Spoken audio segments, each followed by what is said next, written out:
আমার মেয়ে যেদিন উঠবো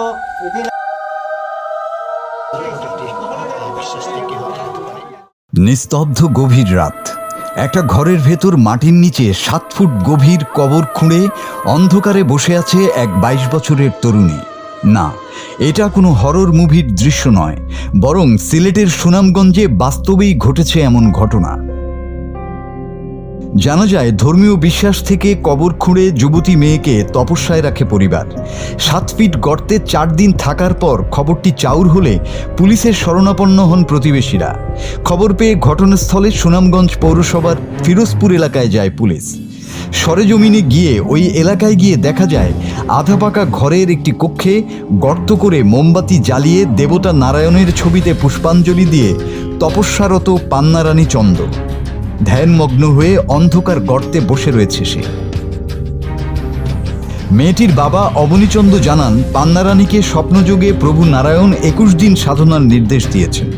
মেয়ের কথা অনুযায়ী 4 দিন পূর্বে ঘরের একটি কক্ষে গর্ত খুঁড়ে দেন অবনী। সেই থেকে প্রভু নারায়ণের সান্নিধ্য পেতে দিনরাত তপস্যা করছে 22 বছর বয়সী পান্নারানী। কেবল আহার গ্রহণ ও প্রাকৃতিক কাজ সারতে উপরে আসে মেয়েটি। কারোর সাথে কোনো কথাও বলে না সে। তার একটা সাধন করার লাগে রে, ওই যে তার প্রভু আছে ওই ওই অনুমতি দিছেন তারে। আচ্ছা আচ্ছা, তুমি তপস্যা করে প্রভুর আদেশে করে। আপনার মেয়ের নামটা কি? মেয়ের নাম পান্নারানী চন্দ। আপনার নিজের মেয়ে? আমার নিজের মেয়ে। আচ্ছা, মেয়ে কি অবিবাহিত? অবিবাহিত। তার সে স্বপ্ন যুগে স্বপ্ন যুগে পেয়েছে, স্বপ্ন যুগে। এটি আপনারা বিশ্বাস করে এটি? হ্যাঁ হ্যাঁ হ্যাঁ। চাঞ্চল্যকর এই ঘটনাটি এলাকায় ছড়িয়ে পড়লে ফিরোজপুরের ওই বাড়িতে ভিড় জমান আশপাশের গ্রামের মানুষজন। বিষয়টিকে কেউ ধর্মীয় গোঁড়ামি, আবার কেউ অলৌকিক বলে মন্তব্য করছেন। 21 দিন। হ্যাঁ হ্যাঁ হ্যাঁ। এটা উনি প্রভু পাইছে, নারায়ণ প্রভু। আমরা হিন্দু সনাতনী ধর্মের মধ্যে উনি সবচেয়ে বড় দেবতা। ওই দেবতা পেয়েছে উনি, যার কারণে ওই দেবতায় উনাকেই সাধনা করার লাগিয়া অনুমতি দিয়েছে। উনি ওই সাধনা করেন। আমার আপন মেয়ে, 2 নম্বর মেয়ে। আমার এই মেয়ে 30,000 টাকা বেতনের চাকরি করতো ঢাকা শহরে। কিসের চাকরি? গার্মেন্টস এর অপারেটর আছিল।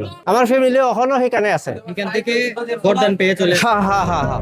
ঘটনাটিতে ধর্মীয় সংবেদনশীলতা থাকায় এখনই কোনো পদক্ষেপ নিতে চাচ্ছে না পুলিশ।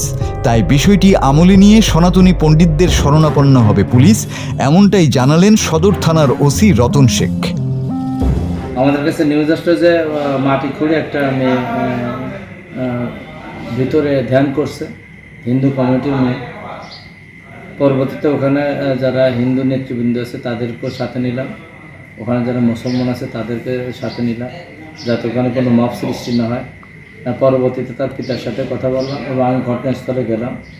যাওয়ার পরে দেখলাম যে মেয়েটা যেভাবে শুনছে আসলে সেভাবে আছে। যেহেতু বিষয়টা তাদের ধর্মীয় বিষয়, ওখানে যারা হিন্দু কমিউনিটি আছে তাদেরকে বলে দিয়েছি, তাদের যারা পণ্ডিত আছে তাদের ধর্মে এইরকম কোনো ধ্যান আছে কি না এটা দেখার জন্য বলছে। আর ওখানে যেন এই নিয়ে যেন কোনো উত্তেজনা না হয়, সবাইকে সেভাবে আমি শান্ত করে আসছি। ও পরবর্তীতে যদি কেউ এই বিষয়ে একটু অভিযোগ করে আমরা ব্যবস্থা নেব। মাসুদ হাসান, বাংলা টিভি।